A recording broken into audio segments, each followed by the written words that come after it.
Eucalipto, uma árvore exótica na agrofloresta, pode ou não pode? Confira na dica Vale Agrícola.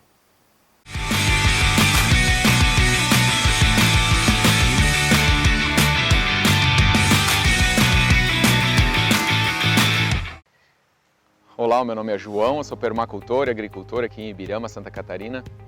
Depois da nossa reportagem sobre permacultura e agrofloresta, houve algumas polêmicas, algumas dúvidas sobre o uso do eucalipto consorciado no meio de outras culturas, né? Então vou tentar trazer a minha opinião sobre o uso dessa espécie nos cultivos. Então uma delas, e uma das principais dela, é que quando a gente entra num sistema mais degradado ou num sistema inicial, o eucalipto ele vai servir como uma espécie pioneira, ele vai dar o primeiro arranque na nossa produção. Principalmente se a gente não quiser trazer muito adubação, muito insumo de fora, né? Então, essa é uma das funções. Na sucessão natural das coisas, ele vai servir como uma espécie de um berçário para outras espécies de interesse comercial ou alimentares, né? Eu vou dar um exemplo aqui na prática. Então aqui a gente tem um pequeno canteiro, onde um eucalipto aqui já tem o seu 1,5 ano, 2 anos, e várias outras espécies foram plantadas de semente nos pés dele, no momento que foi implantado esse canteiro. Então, espécies que não, de forma alguma, iriam se desenvolver sem ter esse apoio do eucalipto. Por exemplo, o Jussara, o palmito Jussara, né, que na floresta, no ambiente natural dele, ele sempre vem, ele é uma espécie mais do subbosque, né? Então o eucalipto vai fazer essa função de um berçário, de uma proteção.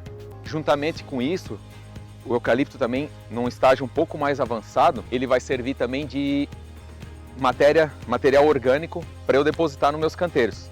Eu vou podar ele para a entrada de luz, né? Então essa sucessão dessas espécies que estão vindo nos pés do eucalipto, elas vão chegar um momento que elas precisam de luz. Então nesse momento a gente tem que entrar, intervir com a motosserra, com o facão, cortar esse eucalipto, podar ele ou derrubar ele de vez. A gente pode usar como lenha, como palanque, material mais fino, mais verde, a gente vai usar como cobertura de solo e vai consequentemente se tornar adubo para a nossa cultura, né?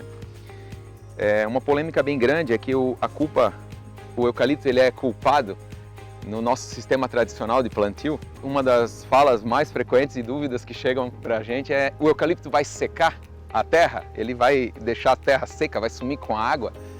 E na verdade, no sistema de plantio consorciado, ele vai fazer o contrário. Ele vai manter a umidade do solo, né? A cobertura dele vai proporcionar essa manutenção da umidade, vai ciclar nutrientes, então umidade, adubação, proteção, só vantagens. Outra coisa, tem que ser o eucalipto para essa função? Não. Como ele é uma espécie que a gente consegue mudas com baixo custo, e ele é uma espécie, de certa forma, bem rústica, ele vem com uma terra mais compactada, mais degradada, então ele é bastante utilizado, mas ele pode ser substituído por uma outra espécie com a mesma função, né? Então, resumindo, o eucalipto ele não é vilão, ele é um baita de um aliado aqui no nosso sistema.